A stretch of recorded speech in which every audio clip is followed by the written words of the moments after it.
Nostalgia has shaped cinema in one form or another since the advent of film itself, as silent era cinema is awash with retellings of classical or mythological tales. Whereas those films sought narrative comfort in the books that preceded them, they conveyed these stories in a visual medium, which was both breathtakingly new and exciting to their contemporary audiences.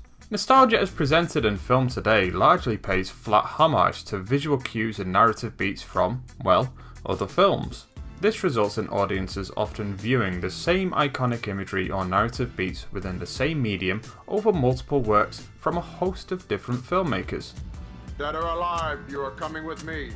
Dead or alive, you're coming with me.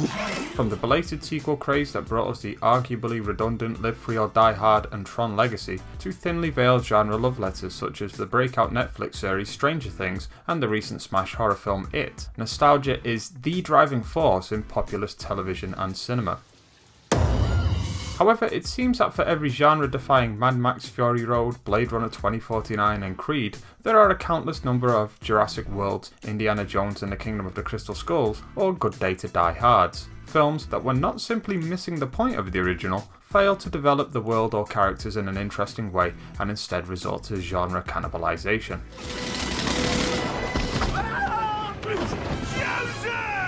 Or in Jurassic World's case, takes a vaguely interesting premise, Jurassic Park retold against a backdrop of a working park, dilutes it with a host of confusing thematic contradictions, for example, criticism of modern blockbuster practices while simultaneously indulging in those very same practices, and buries it under layers of misogyny. All that remains of a once interesting premise is an excuse to relive past successes rather than create their own, but that's a video essay for another day. Hold on to your butts.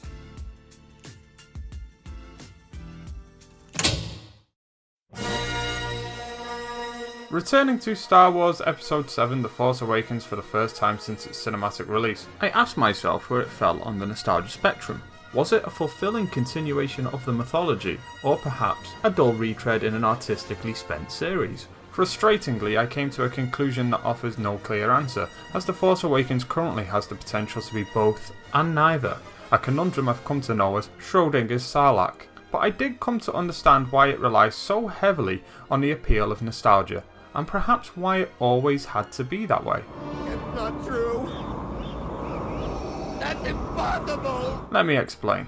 I can see why at face value Star Wars Episode 7 The Force Awakens falls into many of the same traps as that previously mentioned Colin Trevorrow film. Both are belated sequels to series that were previously seen as past their best before dates, and, on a surface level at least, can be read as repetitions of their previous installments. The Force Awakens, after all, has been criticised as a lazy run-through of franchise cliches, repeating the series' most common tropes, from its Tatooine-like desert planet Jakku, the mini Darth Vader-alike Kylo Ren, to the one hero's journey with Rey, and the inclusion of yet another Death Star for the heroes to blow up in spectacular fashion, which has fast become the franchise equivalent of a third-act Doomsday laser shooting into the sky.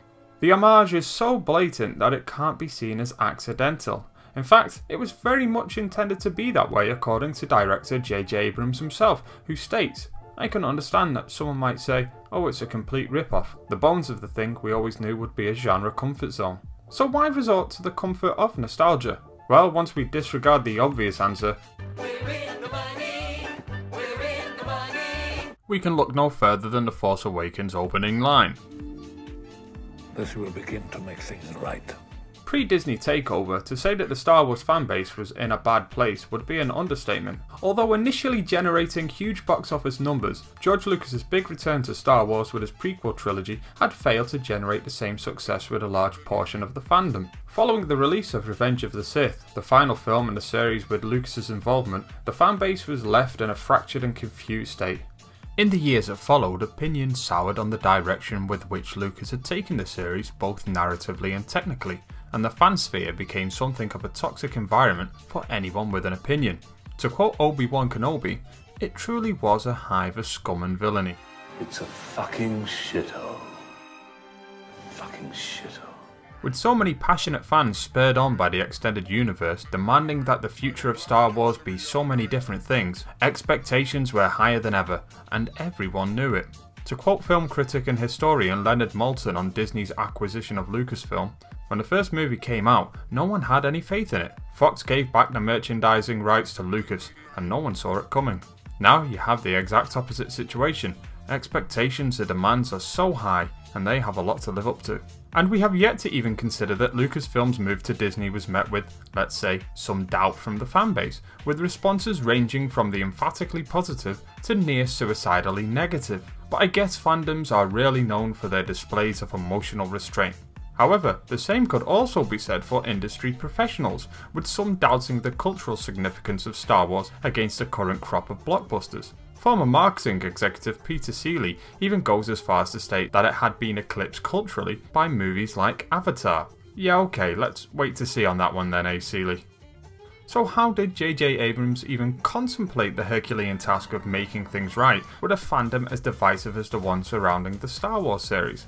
Well, for a start, I don't think Abrams' opening line is particularly pointed towards the failures of the prequel trilogy, but rather, I think it simply speaks directly to the fans.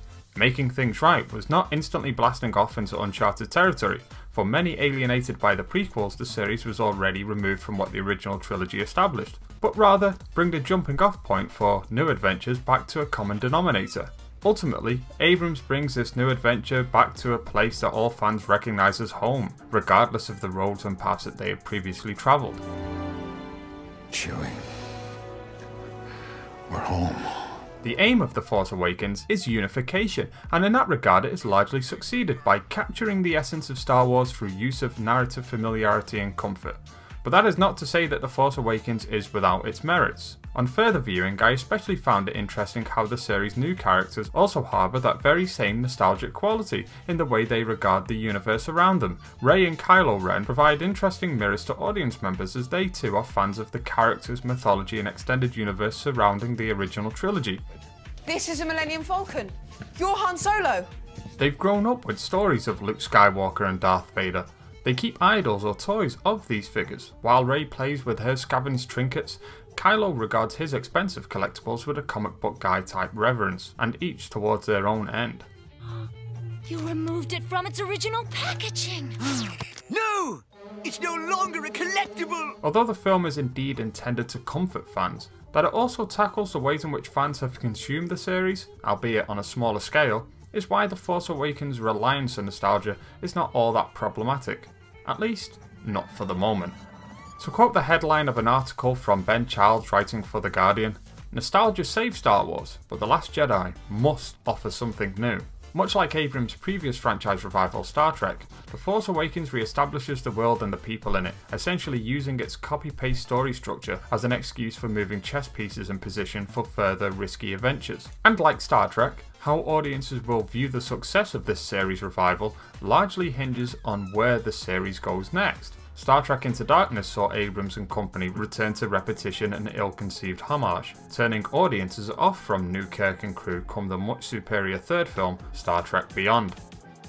If The Last Jedi serves as little more than a redressing of Empire Strikes Back, then that will no doubt have a huge impact on the cultural appreciation for the previous film in the series. Rather than presenting a jumping off point for exciting exploration in the Star Wars universe, The Force Awakens could come to be seen as the setting of a dull template. Looking at the promotional material for The Last Jedi, it seems that the makers of these films are all too aware of that possibility, instead selling this latest episode as new, exciting and shocking, all marketing buzzwords pointed towards the criticisms levelled at J.J. Abrams' previous film. Ryan has written a story that's unexpected but right. Some of the stuff that happens, people are going to be like, oh my god. So yes, nostalgia has indeed begun to make things right with the Star Wars series and its fandom, but the task to seal the deal and fulfill the promises of The Force Awakens rests entirely with Rian Johnson's The Last Jedi, so let us hope that the Force is with them. Subscribe to Popcorn Digest to keep up to date with our video essays, reviews and much more.